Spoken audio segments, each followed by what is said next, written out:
For today's video, I'm going to paint a Fenrisian wolf, and I'm going to use this beginning part where I'm only using this one particular face for both wolves I'm going to paint, because I'm going to do two variants.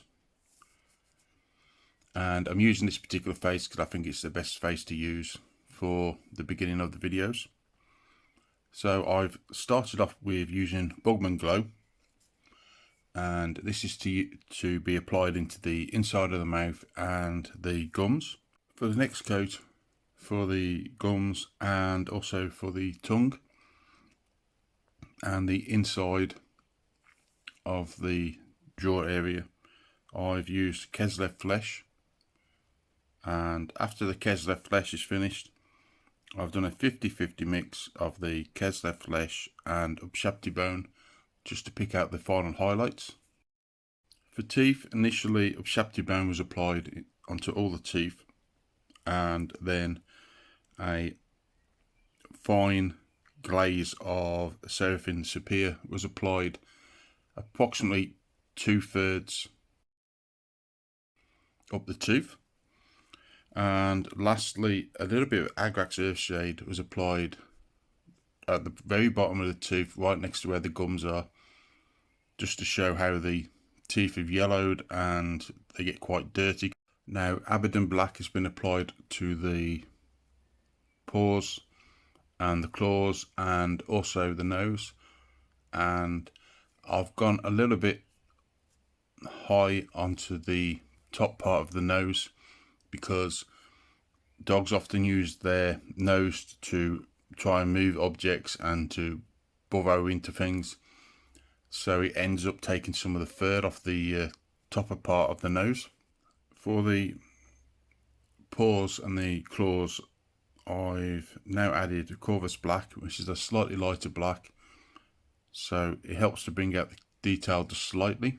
Afterwards, a very small amount of Scab and Blight Dinge was applied, and this time it's just to pick out the very uppermost areas of the detail. And I find giving the paws this black colour will help to make the paws stand out from the rest of the miniature.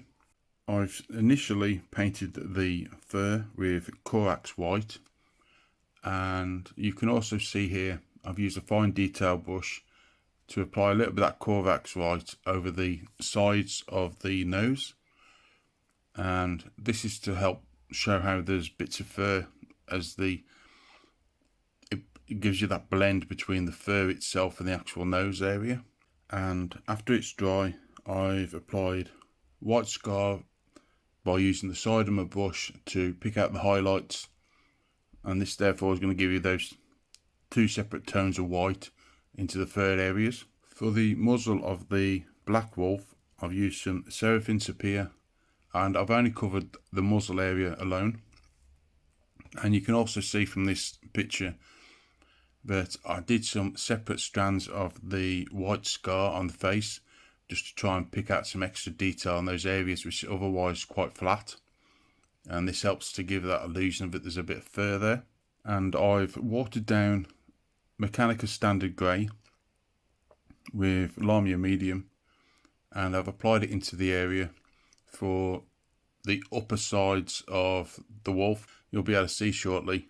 And I've also used this to go over the top half of the head, and again you can still see how the white scarf from underneath helps to give that kind of fur look.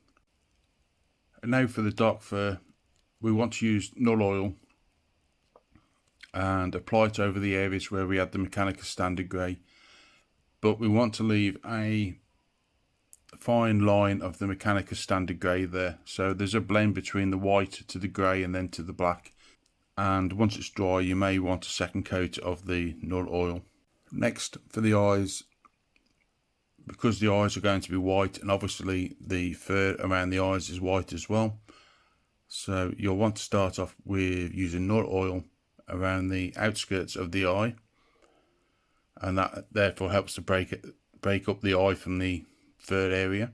Once this is dry, you use a small amount of Abaddon Black and the very corner of the eye, and lastly I used a little bit of Abaddon Black into the inside of the ears.